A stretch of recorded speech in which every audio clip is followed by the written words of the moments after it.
Hello and welcome to the second video looking at the vintage Star Wars action figures that were released for The Empire Strikes Back.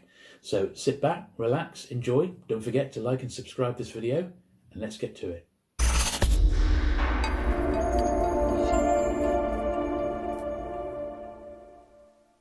Okay, so this is as far as we got in the first part, where we'd done the first half of the Empire Strikes Back figures, and we'd ended with Dengar. So the next one we have is Han Solo, and this is Han in his Bespin outfit. So once again, a fairly simplistic figure. Look out for wear on the stripe on the side of his legs there, because that can be sometimes worn. Also around the eyebrows on his face, that's usually the signs that he's had a little bit of wear. Now you'll spot with this one, literally the paintwork is hardly been touched because his hands are really like molded well. It's been a figure that hasn't had a lot of play, although on the front here you can see that on this side he has got slightly faded trousers. But there we are. So that is Han in his Bespin outfit. Now the next one we've got is the Imperial Commander. Now this one, I love this figure. I like all the Imperial figures, and this one is great. Things to look out for, obviously his emblem and the silver there. This particular one just doesn't like to hold his gun. So a little trick, I just put a little blob of blue tack in there for when these are on display, and that will keep these figures holding their weapons, because some of them are a little bit stubborn. But yeah, nice, fairly easy figure to find. Just as I said, just look for that little bit of wear on the chest emblems. But generally, yeah, great little figure. That's the Imperial Commander. Okay, let's put him in with the rest of the collection. Now, the next one is Leia. Again, another Leia Organa figure, and this is Leia in her Hoth outfit. So we've had most of the characters in their Hoth outfits. This is Leia's version. Once again, basically to go Hoth, they just put this crisscrossing pattern in on the basic figure there. Quite a nice figure, this, fairly easy to find, accurate to the movie. Once again, signs of wear will be around the head, the face, the eyebrows. That's generally where you need to check to see that the paintwork is all looking good. All right, but that's Leia in her Hoth outfit. Now, next one, bit of a favourite of mine. I don't know why. It is Lobot. I don't know what is going on with his outfit here, but it is accurate to the movie. What was the actor's name? John Hollis, I think he was called. Yeah, I mean, fun little figure. I do know there are focus collectors. So that's his collectors who just collect one figure. They make it, and they get all the different loose variations. They have all the different carded versions from around the world. And this seems to be one of those popular choices. Not for me, I have to say. Lobot is, I don't mind him, but certainly not my greatest figure. But once again, I think they did a great job with the sculpting on this one, and it is another great Bespin edition. So that's Lobot. Now another Hoth one here. This is the Rebel Commander.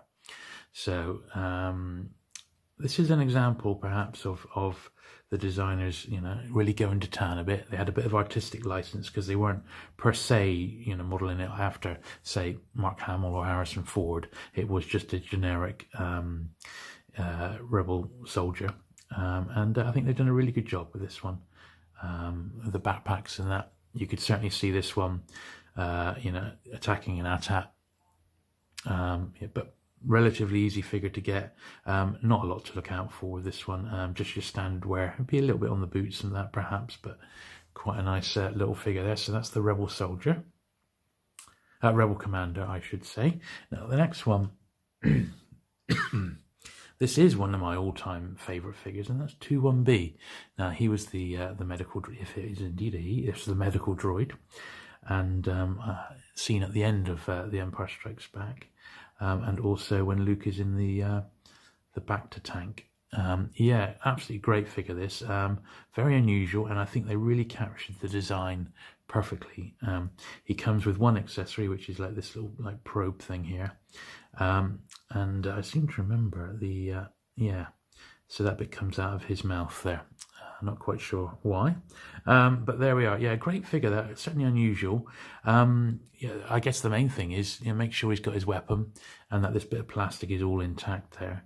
But he's a pretty straightforward figure to get that one, and once again very popular with like the focus collectors who just focus on the one figure. But that's 2-1B. Now we are towards the end now, so the next one we have. Well, actual fact is the Ugonaut. So another one of these little pig guards from Bespin. Now the Ugonaut, this does have a few variations. So he's got this like apron on here, and this is like purpley in color. There are some different colored versions of this going around, so there are collectors who try and get the different ones. He just has a case as his accessory. There's no gun per se, it's just like a case. So fairly easy figure to find. Nothing in particular to look for, except make sure he's got his apron on to make him complete. So that's the Ugonaut. And then the next one is the batch of Wave 4 for The Empire Strikes Back. So these are coming out in about 1981 now. And this is R2-D2 again. So the first time we've seen R2 since the first film. This one, they've put this sensor scope into his dome at the top. So this is just in keeping with R2 having his thing there. So once again, he should click if the mechanism is okay. All right. Things to look for is wear on the stickers on the front there. That is predominantly, see this one here has got a little bit of wear there on the top. I mean, not bad by any means. It's certainly okay. This is probably my original one from back in the day. Always good. Always did love R2-D2. So yeah, nice little figure, that one. And the next one we've got is the AT-AT Commander. So not one of my favourites. This is Julian Glover's character, or one of them, in the Empire Strikes Back. Yeah, fairly easy figure to find. Not particularly expensive or valuable. Bit of a throwback to the Death Squad Commander. Not bad. No great shakes. Not my favourite figure by any means, but good all the same, because he's part of the Empire Strikes Back, which I do believe is my favourite Star Wars film. Now this next one is the second version of the Bespin security guard. Now I have to say this is one of my most disliked figures in the entire range, simply because he is in that stupid pose. You see his legs poked out like that. So unless you've got this one on a stand, you're going to be struggling, to be honest. Now, similar to the first Bespin guard, he's got all this gold on the front, which is easily worn off. So look out for that when you're trying to find a nice mint one of these.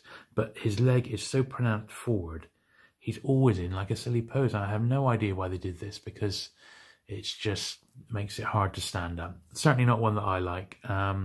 But, you know, there you go. You have to have him if you're a collector. You need to have the Bespin guard. Now, the next one is one of my favourites, and I do love this one. This is the Cloud Car Pilot. So, once again, at the Bespin, these were the guys who flew around in those red cloud cars. Now, this is a great figure. The only thing is, and the bit that I don't like, is that his arm is permanently bent. And this is before the days of articulation in the elbows. And you'll notice that he's holding this ever so tiny communicator, that bit there. Now, this is often lost, and it makes the figure perhaps more valuable than you would think. So in actual fact, the Cloud Car Pilot, fairly common figure. In fact, I used to have 2 or 3 of these. What's usually missing is that communicator. So that's the bit to look out for. Make sure he is complete. This is a really nice one, apart from you know, the fact that he's got a little bit of yellowing with age, which is almost inevitable with these figures now. They're approaching 40 years old. These Empire ones, what are these now? 37, 38 years old. Plastic's going to age. These have been, as I said, these are on display all the time. I always have my loose set out in a cabinet, so they do get exposed to sunlight. I really don't care, because, you know, I want to, now and again, I like to take them out, have a play with them, get them out. They're just, you know, such great figures, and they've got so much nostalgia for me, particularly ones like this that I absolutely loved as a kid. So that's the Cloud Car Pilot. Now, the next one we've got is Luke Skywalker, and this is Luke in his Hoth battle gear. Once again, I think they did a really great design on this one. Perhaps too much, because once again he's sort of at a slight angle, but it really is accurate to the film, and I think they did a really great job on this one. So fairly easy to find. Must make sure this the bandana bit hasn't been like chewed off or bent in the wrong direction. But apart from that, he's fairly easy to find, this guy. Just got the same standard rifle there. So that's Luke in his Bespin outfit.